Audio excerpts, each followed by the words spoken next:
pagsusulat ng agenda at kritika ng pulong. A. Ang agenda.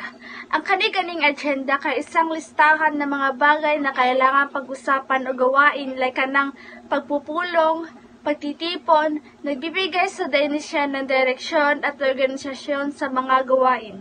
Ayon sa pag-aaral na sinagawa ng Verizon Business with the Perfect Meeting Agenda 2016, ang pinakamadalas na pagkasayang ng oras sa mga korporasyon ay nagaganap dahil sa mga ginagawang pagpupulong.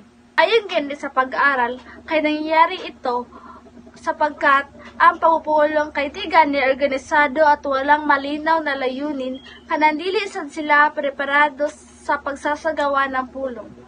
Makatotohanan kung gayon, ang pahayag ng Certified General Accountants of Ontario na sa How to Conduct a Meeting 2012 na dapat matanggap ng mga kalahok sa pulong ang agenda bago ang naturang pagkikita dahil nakatutulong ang iyon upang maiwasan ang pagkalito at pagkasayang ng oras.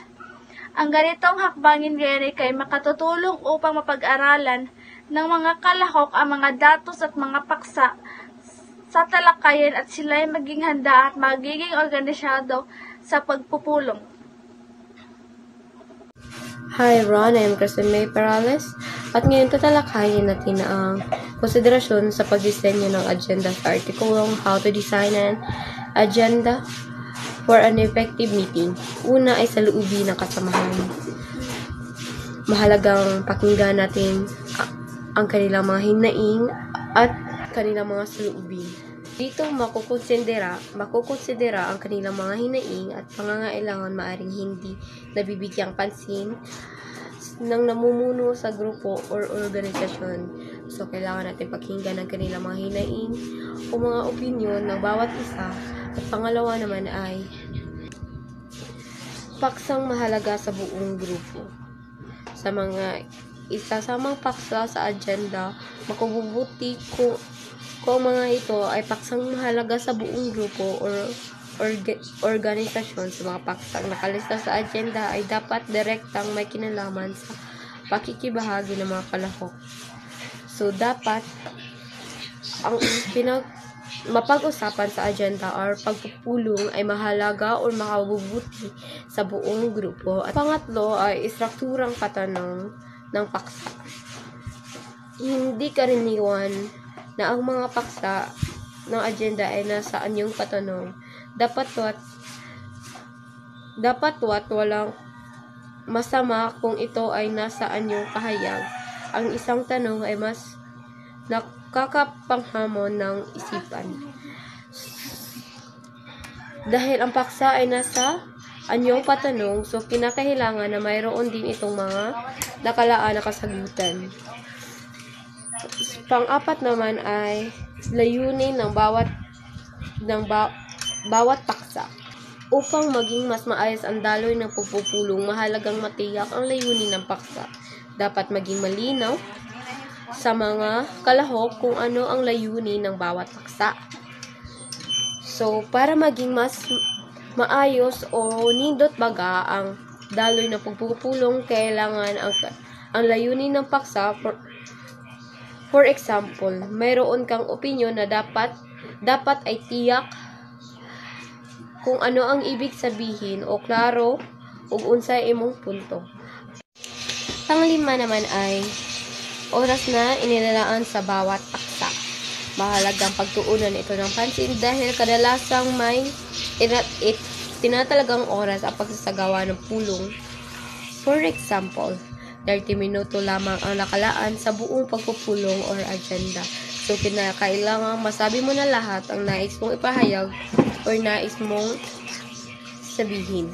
Tandaan na sa pagtatalakay, narito na ang paglalahad ng pagsusulat at paglalahad ng katanungan, pagresolba at pagsang-ayon at iba pa. Mahalaga planuhan ito ng mabuti dahil tandaan, may nakalaang oras lamang para rito. At yun lamang. Maraming salamat. Magandang araw sa lahat. Ako nga pala si Stephen Tagalog. Topic natin ngayon ay mga hakbang sa pagbuo ng agenda. Kapag nagpadesisyon na ang agenda batay sa mga konsiderasyon sa pagdisenyo nito, maaari na itong sulatin.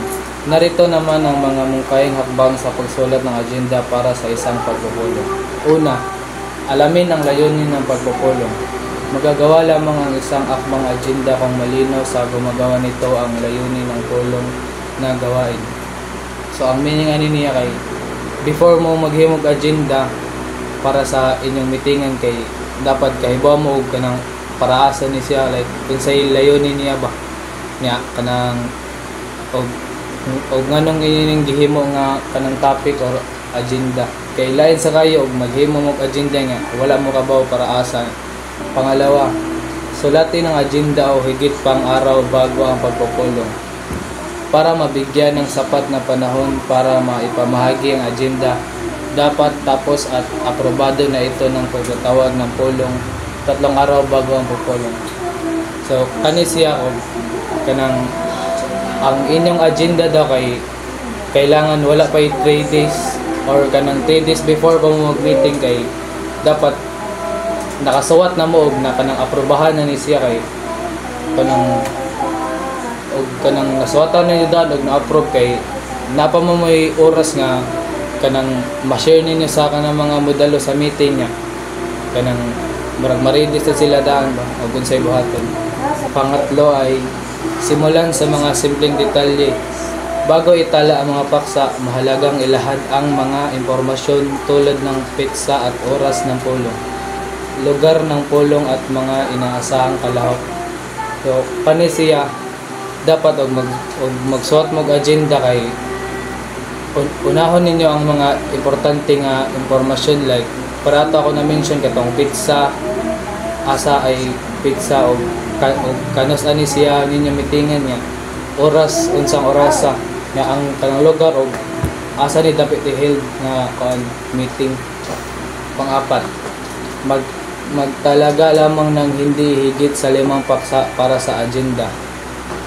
So kani siya og magsuot gyud mo og agenda dapat kanang minimum sa 5 ra ka buok kay og daghan na kayo kay ang cause ana kay kanang maglibog mo niya murag muwad ang mag-focus ba og daghanon ninyo og agenda kanang topic dapat magpili ra mo kanang 5 ra ka buok para dali ra kanang kuan ninyo para di ra sa mo mag-listen.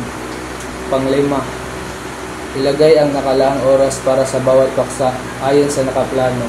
Ilagay ang nakalaang oras sa bawat paksa. So kani siya og magsuot mo og agenda dapat ilista ninyo kanang example nag-meeting na mo dapat every topic ilista ninyo og pila ka oras or pila ka minutes na human ang inyong topic.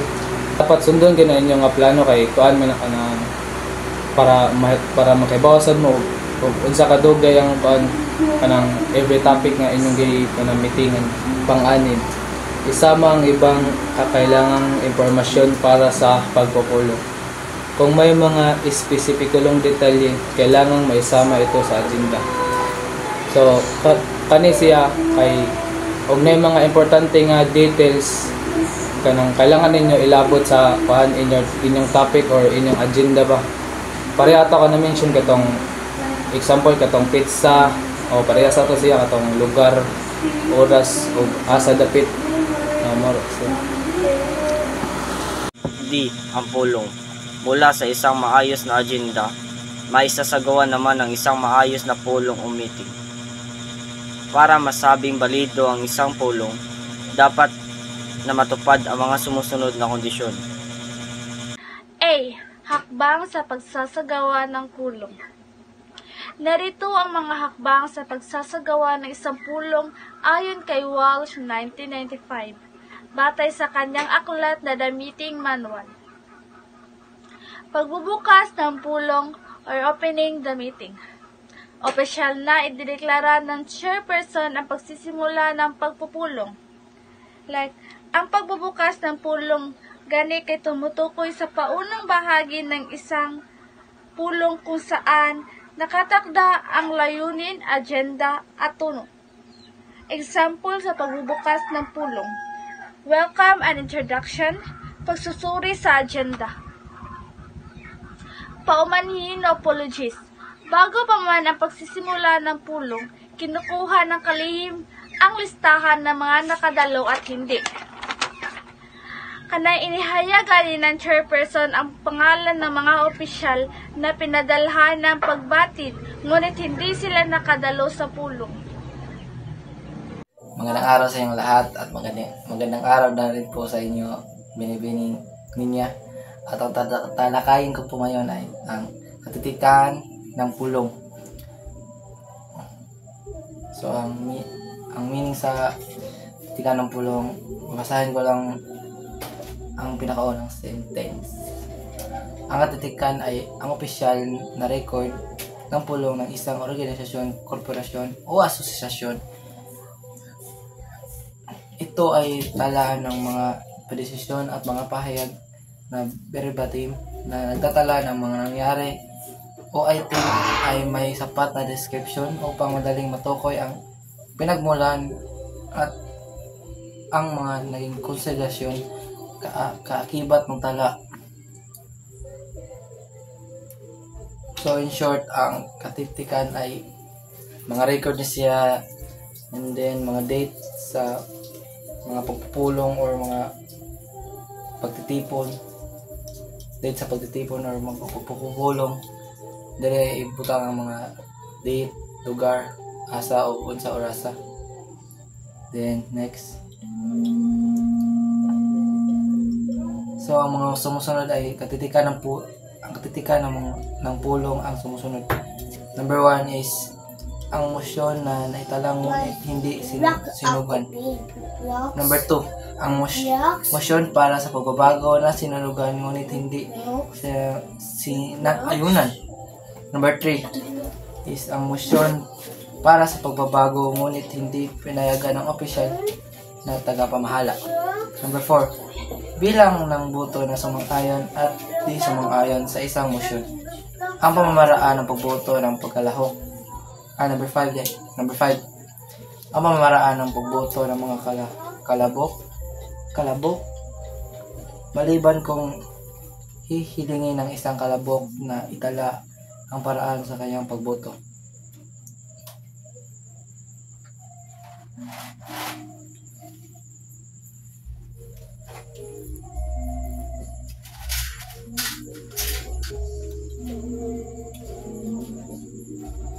So, dire dapita kay tayo naman ang aksyon ng mga propasyon mo ragyapon sa first part. So, next.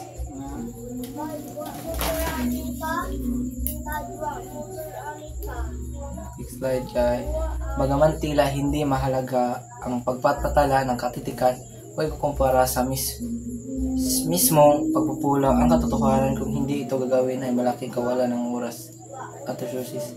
So, pasabot dire kay tayo nakatala nakauga ng date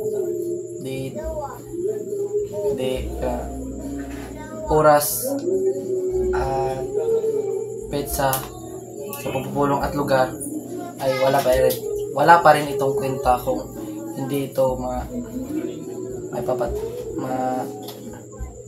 dili po ni madayon.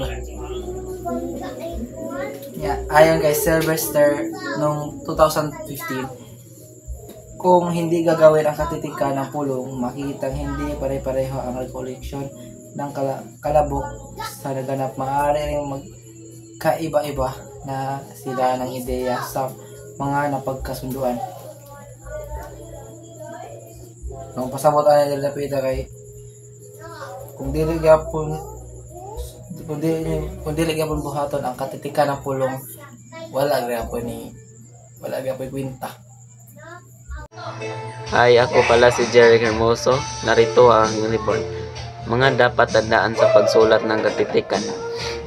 Upang hindi masayang ang oras at maayos na maisulat ang katitikan ng pulong, mahalagang isaalang-alang ang mga tanong na inahayag ni Len Gardner Johnson sa kanyang artikulo Tips for Writing Meeting Minutes. Ayon sa artikulo, dapat masagot ang mga sunod na katanungan.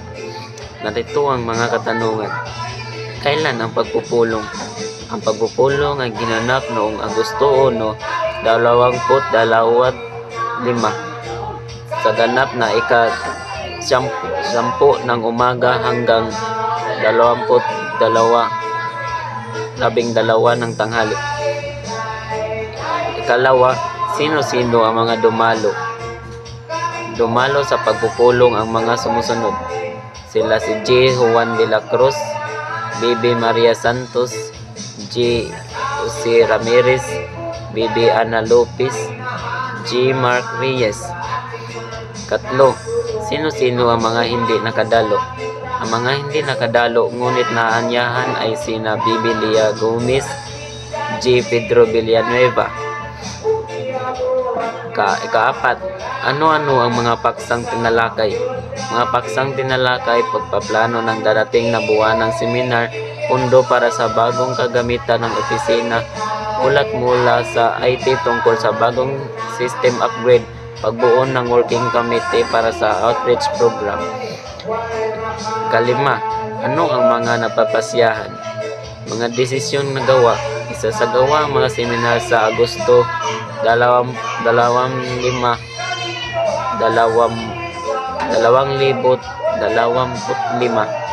Maglalaan ng 50 million para sa pagbili ng projector at printer. Ika-6, ano ang mga napagkasunduan? Mga napagkasunduan aksyon si J. Reyes, si Bibi Santos, si J. de la Cruz. Ika-7, kanino nakatalaga ang mga tungkuling dapat masagawa at kailan ito dapat maisagawa?